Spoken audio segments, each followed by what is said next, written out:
Part 1. The Mediocrity Trap. The thing about living a life of mediocrity is that sometimes it doesn't feel like failure while you're in it. It feels comfortable, low pressure, no accountability. That's what makes it a trap. It's comfortable, but it doesn't give you the life you really want. You're not lazy because you lack willpower. You're lazy because you've built an identity around being someone who does things only when he feels like it. Most men in that position try to fix it with motivation.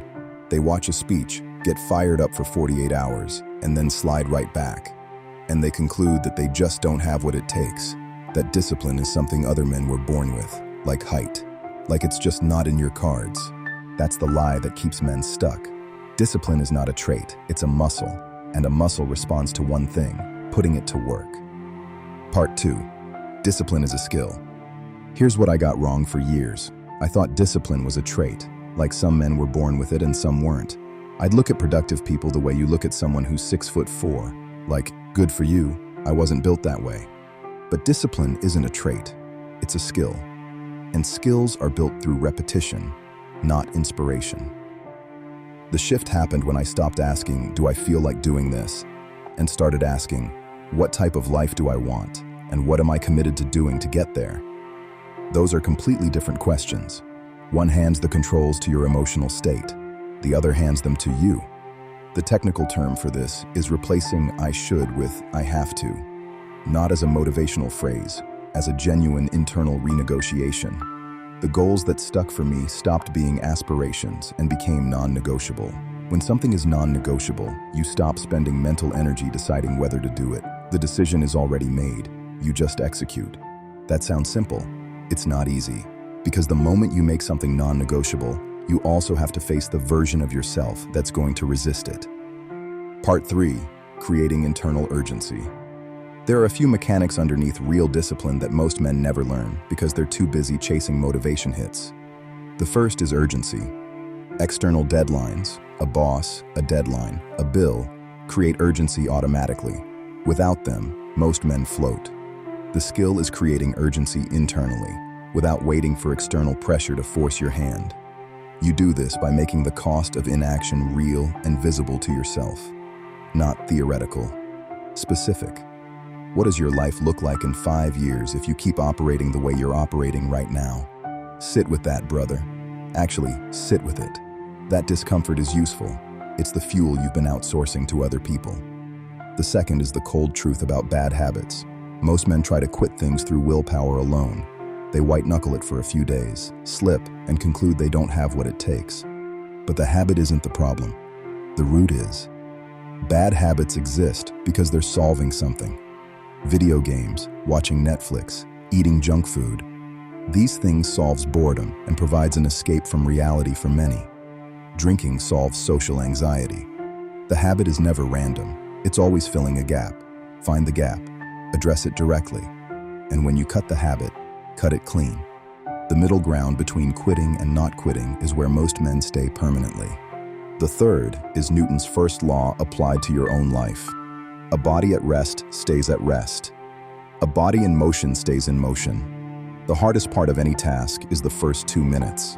So the strategy isn't motivation, it's lowering the starting cost.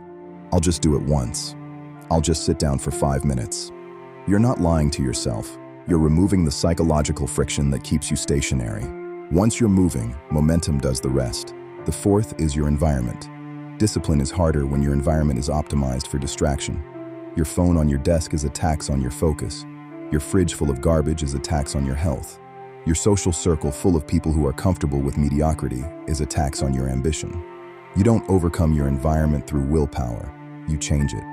And the fifth is what I'd call the crabs in a bucket problem. When you start moving, some people in your life will pull you back down, not because they hate you, because your progress threatens the story they're telling themselves about why they're not moving. That's not your problem to solve. Protect your trajectory.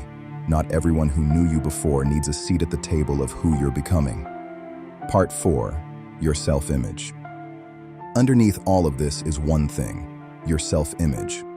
You will never, for long, operate above your own internal picture of who you are. If you see yourself as someone who always quits, you'll find a way to quit. If you see yourself as someone who follows through, you'll find a way to follow through. even on the days it's hard, even when no one's watching. This is the part most disciplined content skips because it's not as satisfying as a checklist, but it's the engine. Every habit, every routine, every system is downstream from the identity it's built on. The man who goes to the gym every day doesn't go because he's more disciplined than you. He goes because in his mind, not going isn't consistent with who he is. He's not overcoming resistance. He's just acting like himself. That's the target. Not more willpower. A different self-image. It becomes a habit.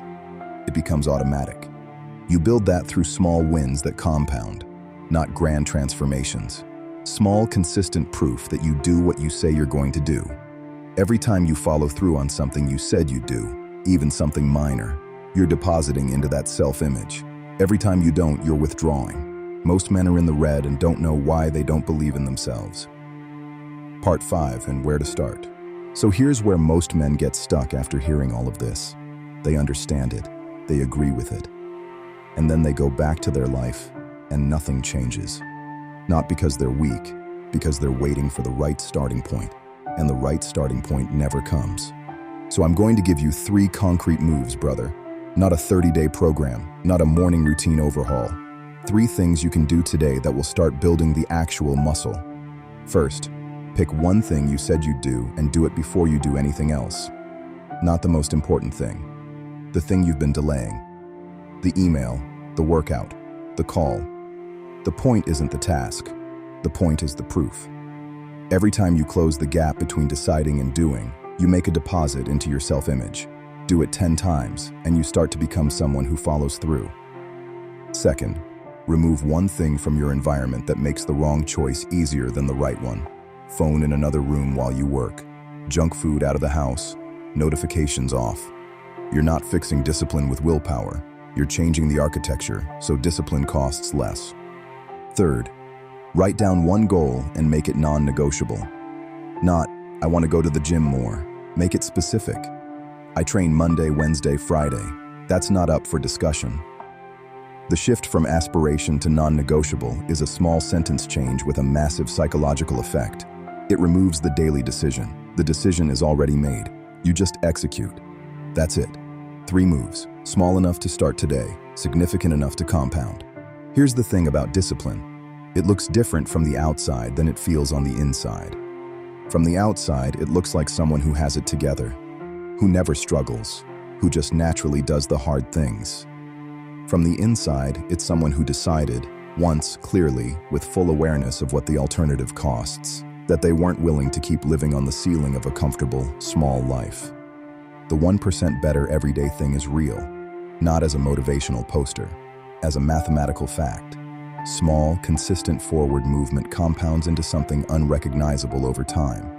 The version of you at the end of that process didn't get there through a breakthrough.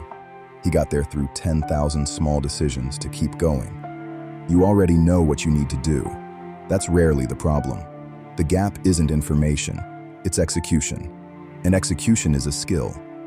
Build it the same way you'd build anything. Start small, be consistent, and stop making how you feel the deciding vote. That's it. No secret, no shortcut, just the decision made real. If this video helped you, if something in here landed, hit the like button and subscribe. Every like tells the algorithm this is worth showing to more men who need it. And if you've got someone in your life who's stuck, send this to them. Sometimes the right words at the right time are the difference. One last thing, drop a comment and tell me, what's the one thing you've been putting off that you're going to do today?